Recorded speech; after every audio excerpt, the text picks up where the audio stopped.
We proudly welcome artist Samantha Sherry as our sponsor on the How to Love Lit podcast. Sam is a world-class artist specializing in animal portraits.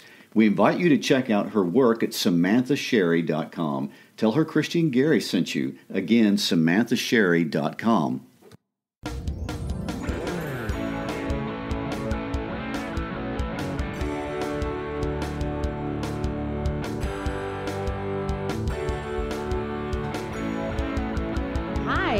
Schreiber, and welcome to the How to Love Lit podcast. And I'm Gary Schreiber. Christy is an advanced placement and international baccalaureate literature teacher and a nationally board certified English teacher. Gary is an AP, IB, history, and psychology teacher and my husband. The purpose of this podcast is to take us all back through some of the great classics of literature. Some you read years ago and loved, others you may have hated, and some you may be studying right now. Christy will break down the story and highlight what makes these works a part of the so-called canon. We hope you enjoy our discussions and will join us for future podcasts by clicking on the subscribe. In fact, do it now. And Gary, who's reading many of these books for the first time, will look at them through the lens of history as well as psychology. We're going to start with the Scarlet Letter by Nathaniel Hawthorn. Christy picked this one. Why are we starting here, Christy? This is a fantastic book that really deals with the heart of what it means to be human. Hawthorne creates a scenario where three people are faced with something that's embarrassing, a really bad sin. It's not a mistake, but a choice, and it brings consequences and even victims. All three of them deal with their shame, their guilt, and their anger very differently. One runs and hides, denying public responsibility and leading a life of hypocrisy. Another views himself as a victim and allows himself to be filled with resentment and blame and obsession. And the third, our heroine, Hester, chooses an unusual path. She embraces her frailty, owns her choices, and sets on a journey that brings her public isolation. Of the three, it is by far the hardest road. We follow these three characters for 7 years and listen to Hawthorne preach at us really on the virtue of authenticity at all costs. This is a political book. It's a religious book, but mostly it's a personal book, and it cuts to the heart of being a person. There are many ways to go deep within the world of literary criticism and discuss books in terms of all of their isms, such as feminism or Marxism or formalism or structuralism. This podcast is not about that. This podcast is about loving literature and letting it challenge our minds and touch our hearts. It's about understanding what's thought-provoking and timeless and beautiful. All the things I believe you will find inside the Scarlet Letter. So let's get started. Christy and I are going to spend 5 episodes going through the book. The first episode is short, and we're going to find some historical and cultural context for reading the book and basically sort through chapter 1. Then we're going to spend 3 episodes going through the book chapter by chapter, highlighting some of what we consider the best parts. On the last episode, we'll dissect the last scaffold scene and discuss some of the most interesting features of the book as they relate to the theme. Give you some ideas for literary essays if you have to write one of those, and kind of look at expanding the themes into modern life. So Christy, tell us a little bit about Nathaniel Hawthorn, the author of this great book. First of all, let me say there is a lot to learn about Hawthorne and how he fits into the timeline of American literature. If you're interested, let me direct you to hawthorneandsalem.org. It will tell you more than you ever will want to know about Hawthorne, and not just this book, but many of his others. Let me start by saying that he was born in Salem in Massachusetts. Massachusetts, if you're not familiar with American geography, is in the northeast of the United States. His father, who was a sea captain, dies when he's 4 years old, and he's basically raised by a single mom. To me, this is interesting only in light of the fact that this book really is a feminist book, and he has a strong female lead, which is unusual. And I don't know, I have no reason to know this, except I think maybe it has to do with mommy. But anyway, he is not that impressive during his growing up years that I know anything about. He's not even a really good student. He gets engaged and marries this lady named Sophia, and they move and start their journey in a place called Concord, Massachusetts, which is very interesting for a lot of reasons we're going to talk about in a minute. But it's really becomes a very strong influence in what makes him the great writer that he is. In 1846, I do want to point out that he takes a job at a custom house. This is interesting only because this story has a frame story. Now, a frame story is when you have a story within a story. We're really not going to get into the custom house part of the book because I have to be honest with you, it's pretty dull and it doesn't really add anything to the story itself. He talks about finding the Scarlet Letter and he gives you some indication for what the theme is going to be. But mostly it's kind of a history lesson about what custom houses are. And it doesn't really add a lot. He made some extra money because he was paid by the word. So let me just lay the framework that there is a frame story. And if you want to read it, it's there for you too. But we're going to start with chapter 1. Of the Scarlet Letter, which was published in 1850. The Scarlet Letter, when it first came out, was a big moneymaker. He didn't think it was going to be. And I've read a couple of sources, and the numbers go from anywhere between 2,500 copies to 4,000 to 10,000 sold in the first 10 days. So I don't really know, but I really feel like he himself was shocked at why this book was so well received. And it really launched his career, and he went on to publish several more other books that were successful, but I don't think were near as famous as this one. So that's a little bit about our author. Tell us about the time period, Gary, that we're talking about here. Well, Hawthorne comes to write this in an incredible period of United States history. He's born in 1804, dies in 1864, and that time period encompasses some of the most radical changes in the history of the United States. He lives through the presidencies of Jefferson and Jackson and Abraham Lincoln, if that gives you an idea of the expansiveness of the time period. He is going to be writing at the tail end of the Enlightenment age. We are leaving the Enlightenment age where people were focused on reason and logic and cause and effect and the scientific method, and we're starting to enter the Romantic period in American literature. In American history. The Romantic period is going to focus on the internal voice and intuition and following your heart and things of that nature. And he writes to that, and he's also living in a very interesting time period.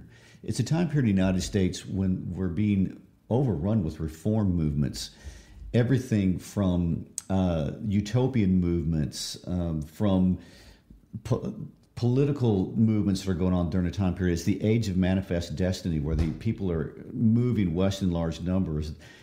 During his lifetime, the United States doubles in size, literally. We get the Louisiana Purchase, the Texas annexation, the Oregon Territory, the Florida Cession. So Hawthorne's experience would have been this endless parade of people moving west out there. We get to the Second Great Awakening, of which people like Charles G. Finney, the Oneida community, the Mormons are a part of. There's an abolitionist movement that becomes extremely strong during Hawthorne's lifetime. There's the women's suffrage movement, temperance movements. All types of reform issues are swirling in the United States during his time period. And as an author, I like to think that some of these authors are amateur psychologists. They're studying all the people around them and taking bits and pieces of these people and turning them into characters in their books. And he seems to be taking so many elements from the Romantic period at this time period and putting them into his work. Well, let me say that American Romanticism is a little different than British Romanticism, which is, the mother lode of the Romantic movement. And we always think of the British writers, and this may be controversial to say, but we see them as the heavy hitters. I know they saw themselves as such. William Blake and some of those guys, Keats and Percy. But the American Romantics really become the first people, I believe, in America to make a name for ourselves in terms of our writers. We see some guys come out, Washington Irving and Edgar Allan Poe and Emerson, Thoreau, and Walt Whitman, who decided screw you, Europe. I'm not going to write anything that you like. I don't care about your iambic, whatever. And he kind of goes on his own way. But the things that they do take from the Romantic movement, and only reason, I know most people don't care about this stuff, but it really does inform our understanding of what he's trying to say in the story, is that we're going to see in the book a lot of supernatural stuff. Like, it's not supposed to be realistic. Now, it's not like science fiction, but there's things in there that, what? It couldn't be true, but yes, it is. And maybe it's not literally true, but it's symbolically true. We're also going to see him talk about things that were important to the people at that time. And I feel like they're still important to us today. This idea that every person should have a freedom to be their own individual and have their own thoughts. I don't have to believe what the group thinks. I have worth as an individual, and my worth is independent from anything else. And we're going to see her, or Hester, leave her group and what the group does. And of course, the group today isn't puritanical, but we do have a lot of pressure to conform to the values of our culture, and he speaks to that. So a lot of these things come out of this American Romantic movement, and I bring that up because it kind of gives us some direction of where he's living and what he's trying to do. But I want to change directions and talk about the setting of the story, because although he lives in the 19th century with some of my favorite peeps like Susan B. Anthony with the alligator purse, he's not talking about those people. He's talking about the 17th century Puritans of New England. And so he sets this in the middle of the 1600s, and that is a completely different world. What can you tell us about it? Well, it's very interesting. First of all, he's writing a book on 1650 from the lens of 1850, and every author cannot escape what historically we call the arrogance of the present. You always have your current values and your current biases that you will impose on a historical period, and I feel like Hawthorne certainly does that. Takes some of his 1850 sensitivities and places on the 1650 Puritans that he's going to talk about. And what I want to talk about the Puritans, before I get into the fact that Hawthorne, I feel like, gives them a beating that they may not deserve, which they totally don't deserve, but I'll discuss that in a moment. I do want to say what the Puritans were actually bringing during that time period. The Puritans were responsible for the foundations of democracy in the colonial period that eventually will become the democracy we live in now. They're foundational in establishing capitalism. The Puritan work ethic is the whole idea about profiting. They're going to be the first group in the United States to be very serious about establishing formal education and requiring people to be educated. So they really lay down a lot of important foundational things that go on during that time period. Do you think they have anything to do with this American egalitarianism attitude that we all have, that you're no better than me? They are absolutely foundational to that. A couple of things bring that out. Number one of which is one of the main reasons why they left England and the Anglican Church. To leave that hierarchy, because their Congregationalist faith really promoted this idea that everyone was equal. And then not only that, they come to the United States and they live in a frontier society. They're colonies at the time, not United States.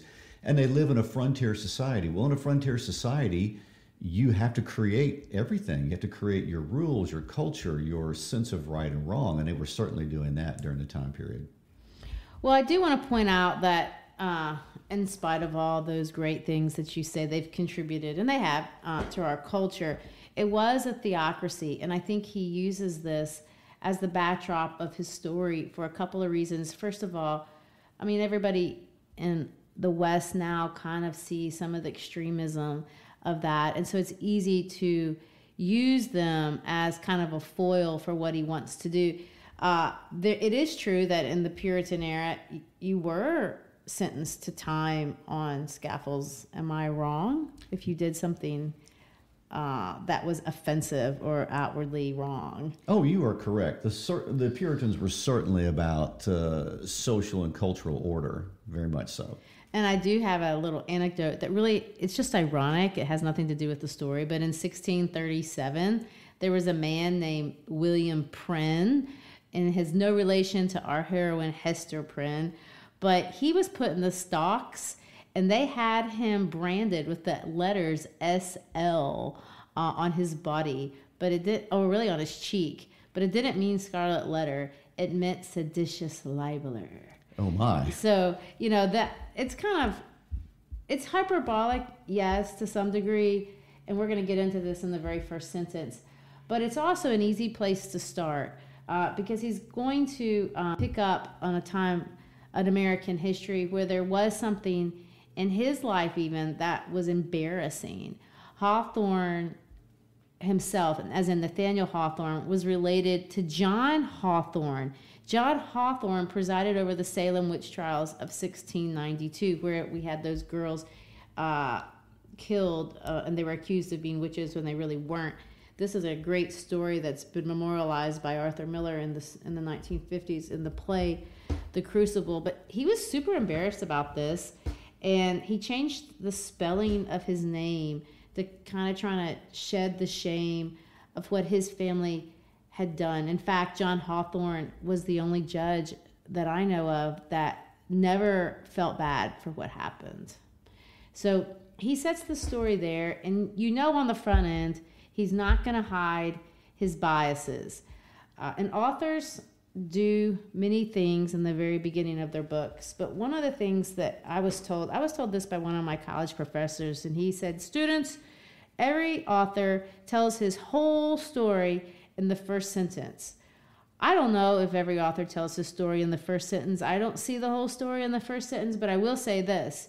He does tell you the whole story in the first chapter, or at least the first few sentences, and not in the sense that he's going to reveal his whole plot. But I want us to go through chapter 1, and I want us to look at, he is going to tell us his whole story of what he wants to say through the language, through the symbolism, and through kind of the tone of the first chapter. So you ready to take a look at it? I am. And I had one thing I want to throw in before we jump into this. That is Hawthorne's use of the straw man, how he's going to take these Puritans and he's going to make them What's a straw man? The straw man is you have a group of enemies, you take the worst characteristic from all the enemies and you combine all those worst characteristics into one person. And then you're able to argue against it and rail against it. So he's taken the worst characteristics of the Puritans, wrapped them up into characters in this book, and laid blame on them. Now, I'm going to stand up for the Puritans a little bit. They have been hammered a lot in U.S. history. They get hammered by Hawthorne in the 1850s with the Scarlet Letters. They get hammered by Arthur Miller in The Crucible in the 1950s. In the 1920s, H.L. Mencken, the social critic, said Puritanism, the haunting fear that someone, somewhere, may be happy. Oh, that's awful. Well, okay, let's just say that they're not as bad as he's going to make them. And knowing that, let's go see how bad he does make them. Okay. All right, chapter 1, sentence 1. We start off with him saying this. A throng of bearded men in sad-colored garments and gray steeple-crowned hats, intermixed with women, some wearing hoods and others bareheaded, was assembled in front of a wooden edifice, the door of which was heavily timbered with oak and studded with iron spikes. All right, a throng. Word 2. That is not a nice group of people. If you see a throng, you should run the other direction. It always means bad stuff. It always means bad stuff. And these are bearded men. They're covered, their faces, they're concealed, they're hiding, and they're in sad-colored garments. Now, that's not a color. Sad is not a color. So you can imagine, of course, it says gray, but you can think of brown or black or white or colorless of some kind. But he's suggesting immediately that these are depressing, angry people. But they're not just depressing and gray and sad and bearded. They're steeple-crowned. And steepled is a church word. So he's introducing the idea that they're also religious.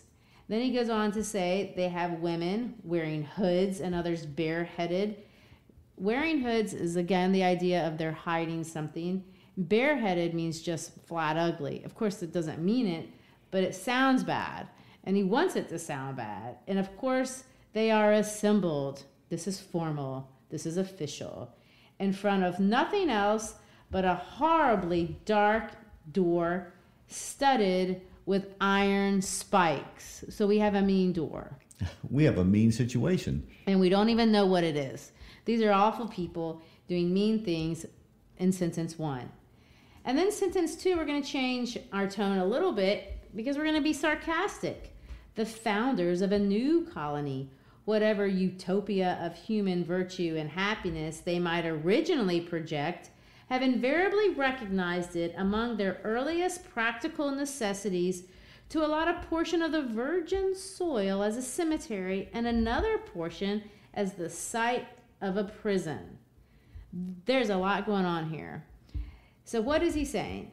They're founding a new colony because, of course, if you found a new colony, you have some sort of insight on life. You're going to make it better than the other people. And, of course, it's going to be a utopia. You're going to have human virtue and happiness. But he suggests that although they say that they have human virtue and happiness, they don't. And you can tell this from their behaviors. They're saying it's virtuous and happy, but what are they doing? First thing they're doing is building a prison. So the behavior in no way reflects what they say that they live by. So what do we have? We have people that are hypocritical, people that are living one thing and saying another. Not to mention the fact that he throws in the concept of virgin soil. Now, he could have used a lot of words. Their word choice is interesting. We use the words because they serve us. So he's throwing the idea of sexuality right here. Now, it is a little bit sexual, but, it ain't that kind of podcast. And it is a book about Puritanism, so, calm down. But he's telling us, really, that that's going to be an element of our story. He goes on to talk about where they built the prison house. And they built it in the middle of town, and he uses the word nucleus. That's a science word. It's the heart of life. It's the heart of things that are growing and things that are developing. Of course, I'm no science person, and neither is Hawthorne. So what is he saying? The prison is at the heart of their culture. Then he goes on to say not only that, but it's been used a lot. 15, 20 years after the settlement of the town, the wooden jail was already marked with weather stains and other indications of age, which give a yet darker aspect to its beetled brow and gloomy front. So it's ugly, and it's at the heart of their world. There's rust on the door. It looks old. It looks dark. And then it says this, like all that pertains to crime, it seemed never to have known a youthful era. And the idea behind youth here is a happy era, an idea where we never had the life. We just went straight to the darkness and death. So was the reader supposed to catch the sarcasm here? He in the very second sentence, he uses the word utopia and then goes on to describe a miserable existence. And what I find interesting about that is that Hawthorne, in the midst of his adult world, is very aware of all the utopian movements going on in the United States at the current time. So he's connecting that to the story. I find that very interesting that idea is even come into play in a book about Puritans. So what would be some of those utopian things that you're talking about? Oh, we had all kind of religious movements. We had free love colonies, which were pretty scandalous during that time period. Communal marriage colonies. So everybody was just kind of showing up with their own perfect world. Well, there's an area called the Burned Over District in western New York State, and it just seemed to be a hotbed of every different kind of utopian group. But interestingly enough, there are some other long-lasting elements that come out of that, like the abolitionist movement and the women's suffrage movement. Well, in his case, he throws it. Yeah, there's no doubt, to answer your question, you're supposed to see the irony. You're supposed to feel the sarcasm. Even if you don't really understand what he means, you can feel the change in the tone. And he comes down to the end, and the last thing I want to point out here, well, not really the last thing, but the next thing that I want to point out is the idea that before the ugly edifice and between it and the wheel track of the street was a grass plot much overgrown with burdock, pigweed, apple peru, and such unsightly vegetation which evidently found something congenial in the soil. So what we're going to see Hawthorne do throughout the entire book, and it starts right here, is nature plays a role. Now, in all Romantic literature, and this is even in the British stuff, nature is pure and nature is beautiful and industry isn't. Or man, is corrupt in the sense that in nature is pure. But he's going to take it a step farther. Nature is very, it's God. It's God. Now, he doesn't embrace God in the way that Christians embrace God. To a Christian, God is a person. God is an entity. And he doesn't look at God in that way. He's going to create this concept of God that's more like what the Transcendentalists think, although he's not a Transcendentalist, or even more like what the Hindus believe, that God is out there and God is speaking through the environment of nature. And so God is going to speak, he's going to talk to the reader about what he thinks about what's going on in this story. And right here we see this. God is expressing himself. Nature is expressing itself. So around this edifice, what do we see? We have all this ugly vegetation, burdock and pigweed and apple peru. And so God is saying, this is ugly. This is wrong. I do not approve of this message, so to speak. And so evidently, because those weeds are finding something congenial in the prison soil. And then if you didn't pick up the symbolism at that point, he's going to make it extremely obvious that had so born that black flower of civilized society. And what is the black flower? He tells you right after the comma, it's a prison. And so there's the darkness, and then he's going to juxtapose it on the other side. He's going to say this, but on one side of the portal, and rooted almost at the threshold, was a wild rose bush, covered in this month of June with its delicate gems, which might be imagined to offer their fragrance and fragile beauty to the prisoner as he walked in. So we see a tone shift, a shift in the language, where we had all these ugly words like throng and sad and dark and rust and beetle brow and unsightly vegetation. Now we're going to have a wild, rose bush, and a rose bush is pretty, and it's delicate gems, and it has a nice and fragrant, and it has a nice fragrance, and it's fragile beauty. So the idea is, even in all the ugliness, there is still something beautiful that's surviving, and it's right there for the prisoner to appreciate as he walks in, and the condemned criminal as he goes out. And you notice here in token that the deep heart of nature, which is capitalized, could pity and be kind to him. In other words, man is being cruel to man, and nature honors that to some degree with this little expression of beauty. What I find interesting about all of that is that the Puritans in the society they've created are described as being elements of the pigweed, which I have no idea what pigweed looks like, but that can't be good. Mm-mm. And pigweed, apple peru, black flowers.